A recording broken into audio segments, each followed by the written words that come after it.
getting answers from all across Northern California. This is the CBS 13 News at 5. Is firefighting enough as millions of acres burn along the West Coast? The concern tonight about containing the flames. And smoky skies creating another day of dangerous air quality, but is relief in sight? 6 months later, now more than 6 million confirmed cases of the coronavirus since March, the new development in the race for a vaccine. But first, developing tonight, the investigation continues after police shoot and kill an armed man in West Sacramento. We can hear the incident played out over dispatch audio. Shots fired. Subject rolled up on us with a gun. We've got the subject. We're detaining him now. Well, thanks for joining us, everyone. I'm Marissa Perlman. The shooting happened in a neighborhood near West Capitol Avenue. CBS 13's Heather Jansen is live there with the latest on what happened before those shots were fired. Heather? Well, Marissa, the scene all but clear now, but I can show you some of the damage that's left over. This car here, this truck rather, did see some damage as a bullet went through the window. Now, West Sacramento police say that man was armed with a gun, and they say this suspect had pointed it at police, and that's when shots were fired. Some neighbors in the area hearing it all happen early this morning. I just heard a bunch of shots being fired. It kind of paused for a minute, heard some more shots fired, paused for another minute, and then more shots were fired. John Michael Davis's family, instead of an early morning alarm, woke up to the sound of gunfire in his neighborhood. West Sacramento police say they responded to a call of a man armed with a gun, and during their search came across a man sitting in a car behind police. West Sac police say that man, who has not yet been identified, pulled a gun on officers. Then police fired shots, killing the suspect. John Michael's family hearing it all happened, but not surprised by it, calling crime in their area common. It kind of happens. There's another gentleman who passed away behind there on that same street. On the other street, on this side of us, there was another shootout as well. West Sacramento police say there were 4 officers involved in this shooting. They're all on administrative leave. That's standard protocol. And the Davis Police Department is actually going to be conducting this investigation, which is normal as well for another agency to conduct. As for when we could see body camera footage, I'm told it will be released to the public, but at this point, there's still no timeline as to when we could see it. Marissa? Yeah, Heather, a lengthy investigation ahead in West Sacramento for us tonight. Thank you.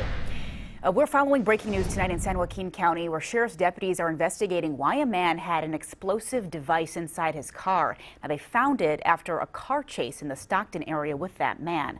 This is happening right now in the area of North Wilson Way and San Juan Getty Lane. The suspect has been taken into custody. Wilson Way is now closed. Deputies are asking everyone to avoid that area until further notice. Well, now to the fire watch. Smoky skies blanket the region again this weekend. Here's a look now at the hazy conditions across Sacramento, Stockton, and Modesto tonight. Jordan Segundo joins us now. Jordan, is there any relief in sight? Well, Marissa, the good news is yes, we could see some relief as far as our winds increasing as early as tomorrow, but there was no escaping the smoke and the haze today. Taking a look at our air quality map, and we got red all across the board. It was especially dangerous and very unhealthy, actually hazardous up towards Plumas County, even down towards Yuba City, Grass Valley, and Auburn. Not a whole lot of wind happening today, so the smoke and the haze really had a chance to just settle in. So there is going to continue to be those light winds as we head into the overnight hours. So tonight, still looking at very smoky and hazy skies. There is that air quality alert still in place for areas up to the north and down towards the northern San Joaquin Valley, and a dense smoke advisory in place, especially up towards the high country. But there is a weather pattern change in place. A low pressure system is approaching us. It's going to help to increase our wind speeds by tomorrow night to help get the smoke and the haze to be pushed around. Unfortunately, though, as the winds increase, we could still once again see more fire weather concerns in place. Again, that weather pattern change happening from Sunday afternoon through at least next week, with gusty winds coming in from the southwest. We'll take a look at those numbers as we head into our full weather forecast. Marissa, back to you. All right, Jordan, thank you. Everyone looking for clearer skies. Well, the bear fire continues to rage across Butte County tonight. The sheriff's office is now revising the death toll from 10 to 9 after deputies found a skeleton in a shed. Now, it turned out to be a scientific model. The number of missing stands at 19 tonight. And Cal Fire is launching a new dashboard where people can enter their address to find out the status of their home. Crews will be working on damage assessments all weekend long. And first responders are making progress on the Willow Fire in Yuba County tonight. Containment is up to 40%. Firefighters say they're working on strengthening containment lines and extinguishing hotspots in the perimeter. However, some evacuation orders are still in place. So far, we know 14 homes were destroyed by this fire. And the Fork Fire, burning just west of Lake Tahoe, has only torched about 1,600 acres. Now that's down from 2,200 acres. The fire is 7% contained. Evacuation orders were downgraded to warnings. Neighbors in Quintet and Volcanoville may now return to their homes as of this evening. And a reminder, all national forests are now closed statewide. That's because of fire danger there. Violators face a fine and even possible jail time. The California Department of Fish and Wildlife has also closed 49 state properties that are near national forest boundaries until Monday. Well, nearly 5 million acres total have burned so far on the West Coast. That's about the size of New Jersey. Right now, almost 100 fires are burning across multiple states. And as Britt Conway reports tonight, fire experts worry that firefighting won't be enough to put them all out.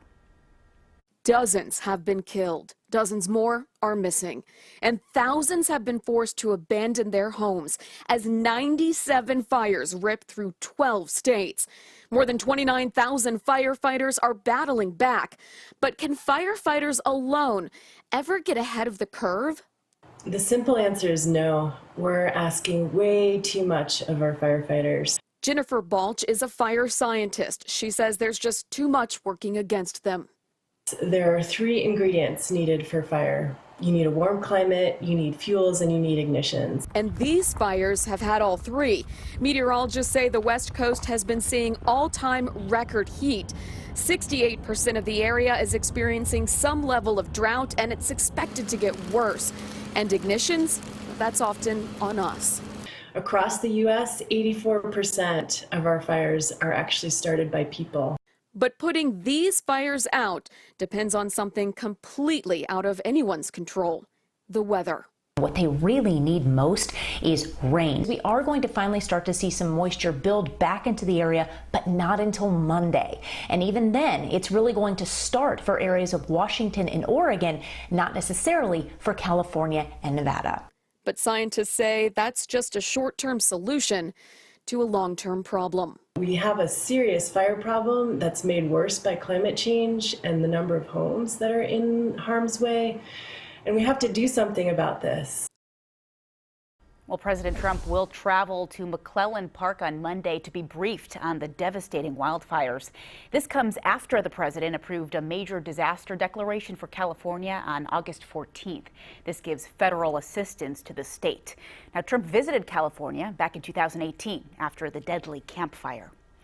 Meanwhile, the president is on his way to the Reno area tonight. He boarded Air Force One here at Joint Base Andrews just this afternoon.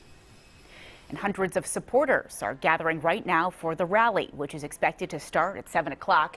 Now, it's being held at the Minden Tahoe Airport. The event was supposed to be held at the Reno Tahoe International Airport, but was canceled there because of concerns over the crowd size. Well, the California Department of Public Health announces a new dashboard to report how long patients are waiting for COVID-19 test results. The state says average wait times are between 1 and 2 days at this point. Well, the U.S. is heading towards 6.5 million confirmed cases of coronavirus as the nation's death toll approaches 194,000. And there's a new development on the vaccine front. CBS 13's Michael George has the latest. The pharmaceutical company AstraZeneca has restarted clinical trials of its Oxford coronavirus vaccine in Britain after a health agency said it's safe to resume. Days ago, AstraZeneca paused its phase 3 trial of a possible COVID-19 vaccine when one participant came down with an illness.